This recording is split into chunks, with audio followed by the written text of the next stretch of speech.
Marwar bulletin देखने वाले सभी दर्शकों को चंद्रमोहन कल्ला का नमस्कार, राम राम ने खम्मा गणिसा।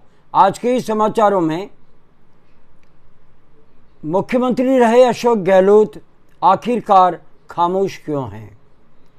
कभी कभार उनका भारतीय जनता पार्टी के विरोध में बयान आ जाता है, लेकिन हाईकमान से वे दूर दूर नजर आ रहे हैं।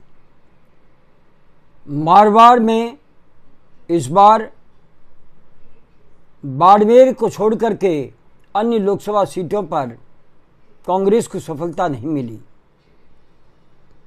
बाड़मेर की सफलता भी अशोक गहलोत के चेहरे पर नहीं बंधी। वहाँ पर हरीश चौधरी ने अपनी ताकत बता करके उम्मीदवार बेनीवाल को जीत दर्ज करवाई। ऐसा दावा हरीश चौधरी खुद भी करते हैं। जालोर में वैभव गहलोत की हार और जोधपुर में जो अशोक गहलोत का गृह क्षेत्र है कर्ण सिंह उचारडा की हार के बाद पाली में संगीता बेनीवाल की हार ऐसी हार थी कि अशोक गहलोत के लिए कहने के लिए कुछ बचा ही नहीं। वैभव गहलोत के लिए अशोक गहलोत ने एड़ी से लेकर के चोटी तक का जोर लगाया। वे लोकसभा चुनाव के दौरान ज़्यादातर सभाएं जालोर क्षेत्र में करते रहे, लेकिन वैभव गहलोत जीत नहीं सके और जालोर की जनता ने वैभव गहलोत को बाहर का मान करके वोट नहीं दिया।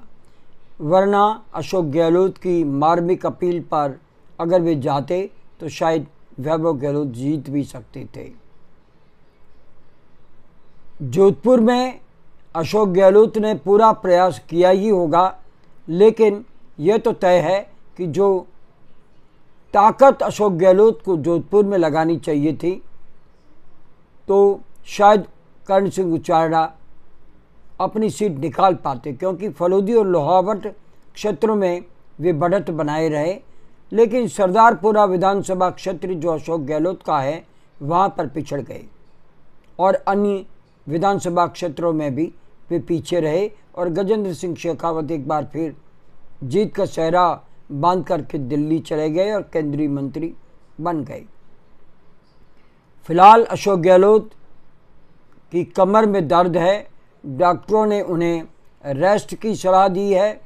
मुख्यमंत्री भजनलाल शर्मा हो या भजनलाल शर्मा की टीम में मंत्री जोगाराम पटेल हो, उनके निवास पर गए, उनसे उनके स्वास्थ्य के बारे में पूछा। तो दूसरी ओर राजस्थान की राजनीति में चाणक्य माने जाने वाले अशोक गहलोत के पास में इस समय वो ताकत नज़र नहीं आती जो लोकसभा चुनाव में और विधानसभा चुनाव में थी। इधर देश भर में कांग्रेस को 100 सीटें मिलना और राजस्थान में जो जीत कांग्रेस की हुई है 11 सीटों पर, उन सीटों पर केवल अशोक गहलोत का नाम हो कि उनके बूते पर ये सीटें जीती है तो कहना गलत होगा। इसमें सभी का प्रयास था। हाँ, अशोक गहलोत की योजनाएं भी कुछ हद तक प्रत्याशियों को जिताने में सफल रही।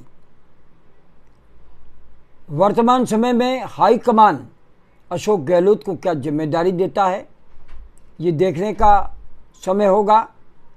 अशोक गहलोत क्या करते हैं और आने वाला समय अशोक गहलोत के लिए कैसा होगा, ये समय बताएगा।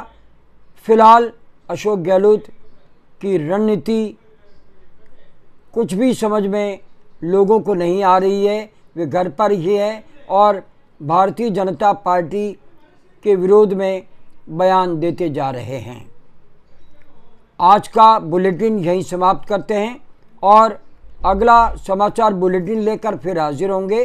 तब तक के लिए हमें आज्ञा दीजिए। नमस्कार, जय हिंद, शुभ रात्रि, शब्बा खैर, जय जय भारती।